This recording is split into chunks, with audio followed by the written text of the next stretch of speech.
안녕하세요. DDR 부동산 연구원의 서영창입니다.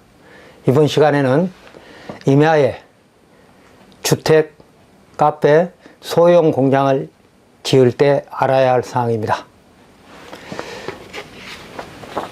우리가 전원주택 또는 전원 카페, 음식점, 그리고 소형 공장 등을 시내에 짓지 않고 시외곽에 임야를 대지로 만들어서 그 대지에 건축하는 것이 훨씬 나을 때가 있습니다.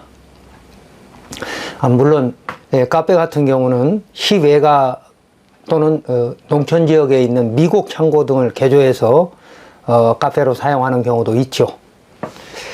도시 외곽의 임야는 지목이 대인 토지보다 가격이 상대적으로 저렴하고 경치가 좋은 곳이 더 많으며 접근성이 좋은 곳에 주차를 편리하게 할 수 있고 주변 여건이 내가 원하는 형태의 건축물 대지로 만들 기회가 많기 때문이죠. 이런 시외곽에 내가 보유한 토지를 개발하거나 토지를 새로 구입해서 전원주택, 카페, 소형 공장을 지을 수 있는 대지로 만들려면 다음 5가지 단계를 거쳐야 합니다. 여러분이 다 궁금해하는 사항이라 그 말씀이죠. 첫 번째 사례는 자연녹지에 토지용객 확인서에 자연녹지라고 되어 있는 자연녹지의 임야에 건축을 하는 거. 그러니까 이럴 때는 우리가 토지이음 사이트를 통해서 자연녹지에 내가 원하는 목적 사업이 허용되는지 확인해야 되는 것이 첫 번째죠. 확인사항 5가지를 간단히 보면, 첫 번째, 목적 건축물이 허가될 수 있는 용도 지역인지를 토지이음을 통해서 확인해야 하고, 두 번째는 임야를 대지로 만들려면 개발행위 허가 기준에 맞아야 하고 산지 전용 허가 기준에 맞아야 합니다. 그래서 그런 기준을 대략적으로 알 필요가 있고, 또 세 번째는 그때 개설되는 도로가 아니라 그 진입로를 2차선 도로나 또는 공로로부터 내 대지로 연결되는 진입로가 현황도로일 때 그 현황도로의 통행권에 대한 판단을 부동산 종합증명서 등으로 해보는.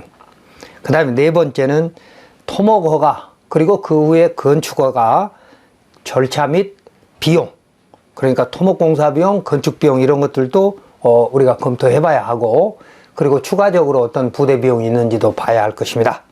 그럼 마지막으로는 여러 가지 물건을 우리가 비교 선택할 수 있어야 하고, 그리고 나서 안전하게 계약하는 방법, 이런 것들을 적어도 5가지 단계로 검토해 보고 토지를 매입해야 할 것입니다. 첫 번째, 이 임야는 대부분 면적이 도시지역 중 자연녹지이고, 윗부분, 그러니까 지금 토지용객 도면을 보면 위쪽이 북쪽이고 아래쪽이 남쪽이니까 오른쪽은 동쪽이죠. 윗부분, 그러니까 왼쪽에 있는 부분은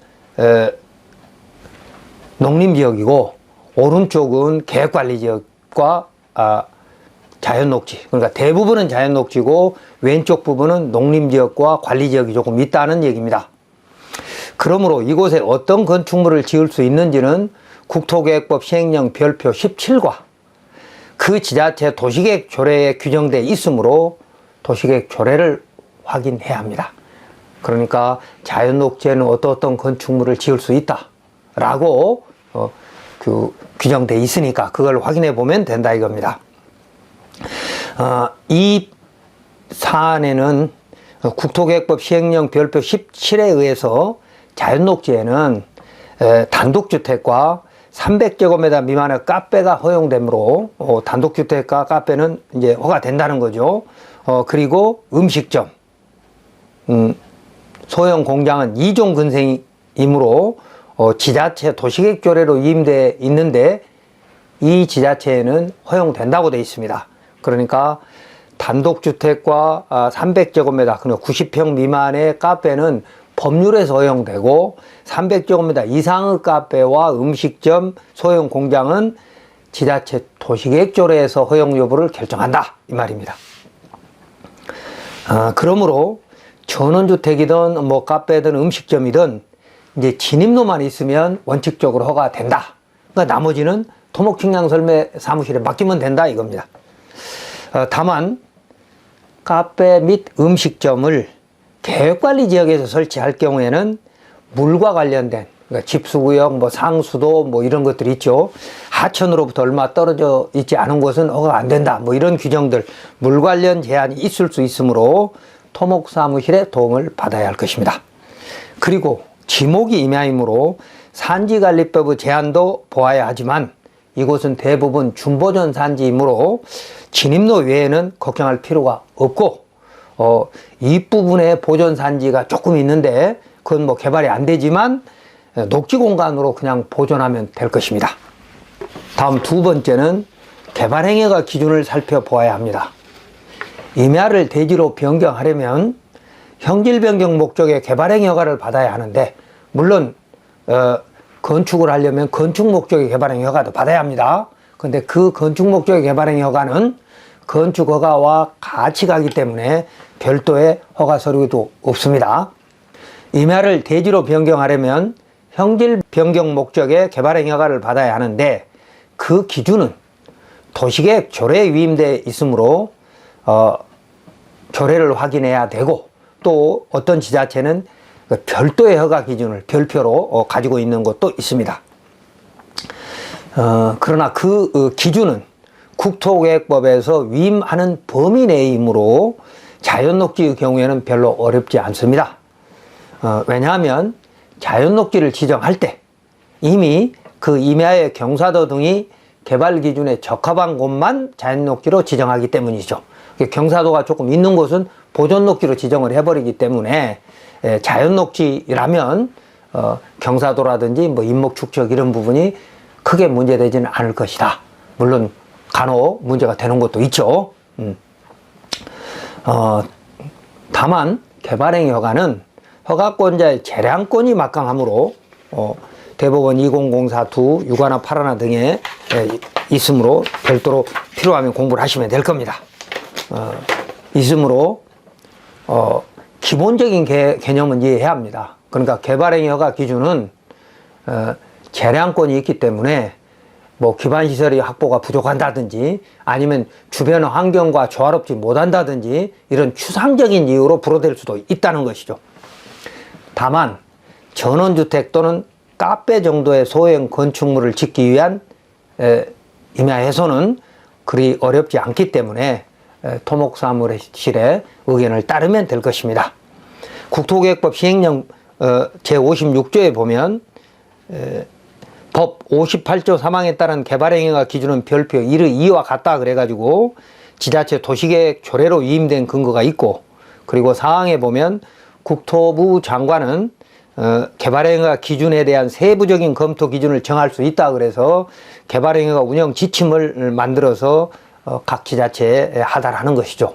그러니까 도시계획 조례로 정한 기준이 우선이고 그 도시계획 조례에 기준이 없으면 개발행위가 운영 지침의 기준을 따라야 한다 이 말입니다. 개발행위 허가는 말이죠. 세 번째는 개발행위 허가에서 진입도로를 확보할 의무가 있습니다. 허가 신청자한테는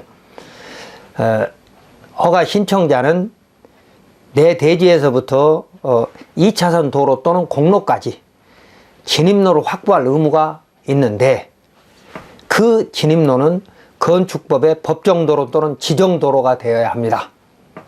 만약 건축법 도로가 없고 사유인 현황 도로가 있다면 그 소유자로부터 사용락을 받는 것이 원칙이나 여러 가지 예외가 있죠. 이미 배타적 사용수익권이 포기 또는 제한된 도로인 경우에는 사용락이 필요 없다는 대법원 판례가 많으므로 지자체가 민법에 의해서 민법과 대법원 판례에 의해서 사용락을 받지 않아도 된다고 유권 해석할 수 있다는 겁니다.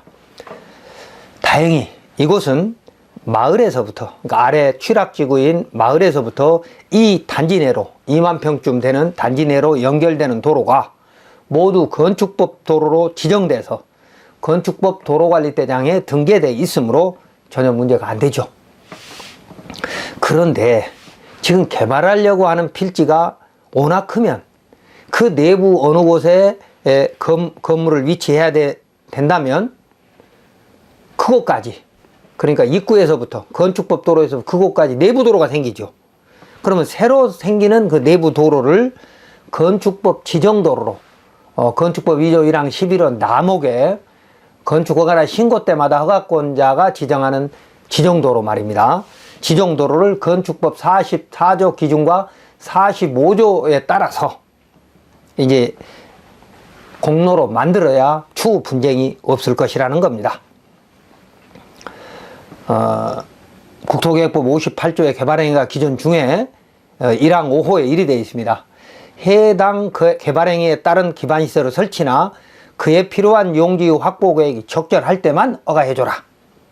그래서 허가를 할 때는 그 지역의 특성, 지역의 개발 상황, 기반시설의 현황 등을 고려해서 대통령령으로 허가 기준을 정할 수 있다. 그래가지고 거기에 개발행위 기준이 구체적으로 있습니다. 다음 네 번째는 이곳에 카페는 휴게음식점입니다. 건축법과 식품위생법에 보면 이제 카페를 휴게음식점이라고 하죠. 카페 또는 음식점을 지으려면 건축신고, 개발행위 허가, 산지전용 허가를 받아야 합니다. 그러니까 임야에다가 어떤 건축물을 지으려면 산지전용 허가 받고 그 위에 개발행위 허가 받고 그 위에 이제 건축 허가나 신고를 받아야 된다 그 말이죠. 이때 개발 계획서 및 도면은 토목측량설계사무실에서 측량을 해서 형질 변경하려고 하는 그 대지의 범위를 정하여 허가 신청 도면을 그리고 산지조정 허가 신고서도 작성하며 건축 설계는 상세 설계가 아닌 기본 설계만 해서 제출을 하므로 그리 어렵지 않습니다.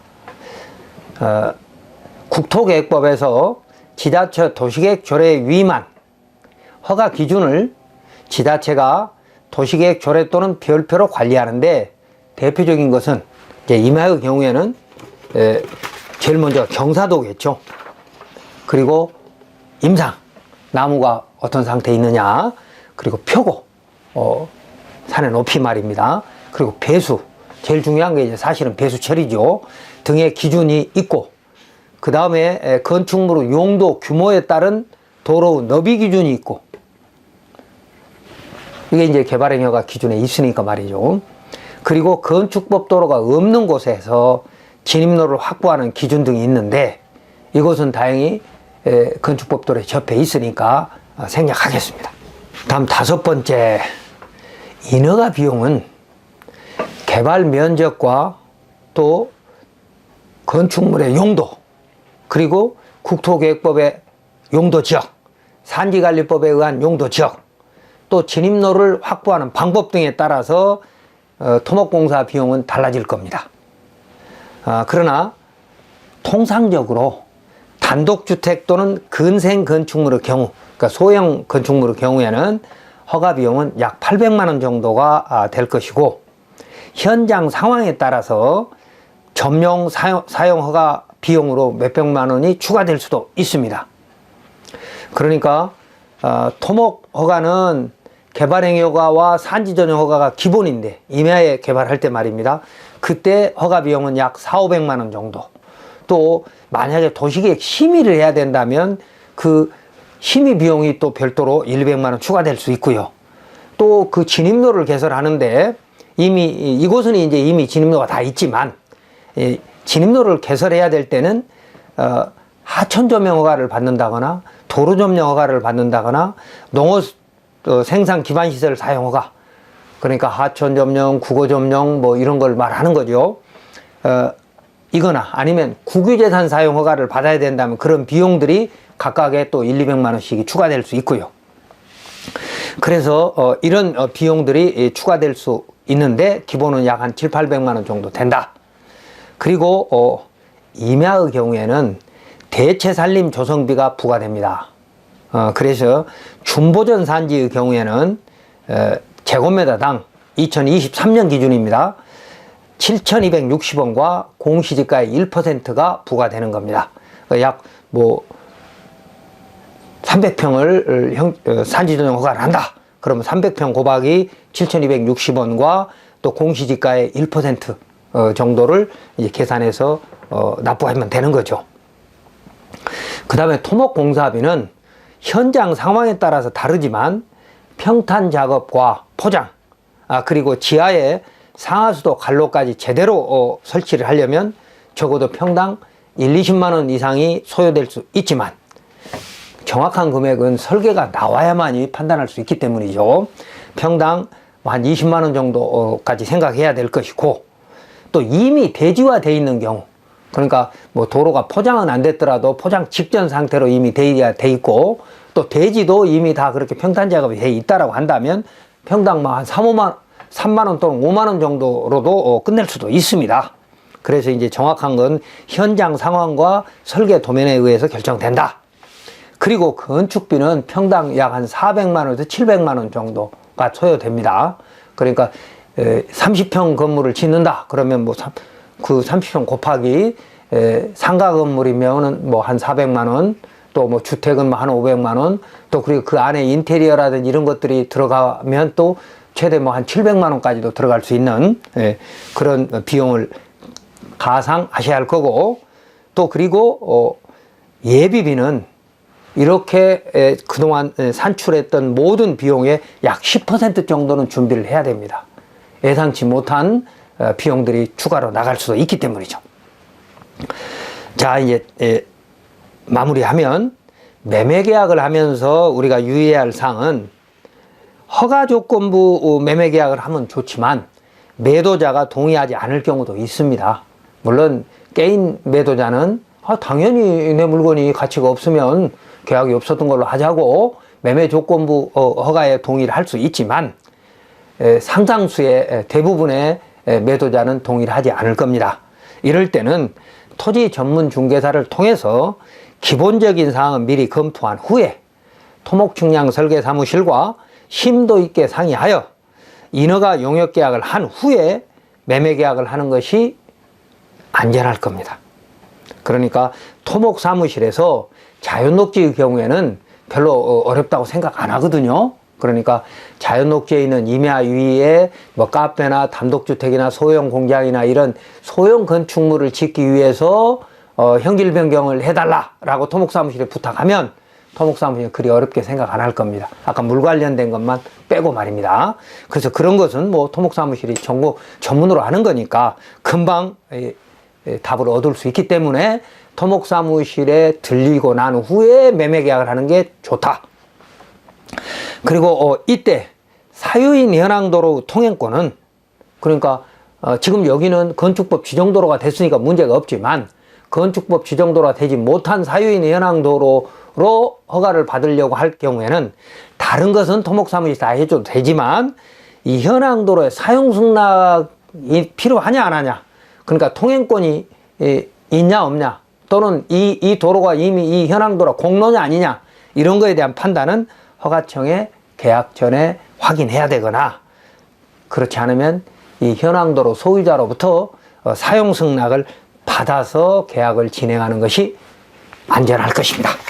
자, 그래서 이번 시간 임야의 전원주택이나 전원카페 그리고 소형 공장을 지을 때 알아야 될 5가지, 그러니까 첫 번째는 목적 건축물이 허가되는 땅인지, 두 번째는 임야를 대지로 바꿀 수 있는지, 허가를 바꿀 수 있는지, 다음 세 번째 현황 도로의 통행권에 대한 판단을 할 수 있는지, 그리고 네 번째는 각종 허가 절차 및 비용은 얼마나 들어가는지, 그리고 계약은 어떻게 안전하게 할 건지, 이런 것들을 살펴봤습니다.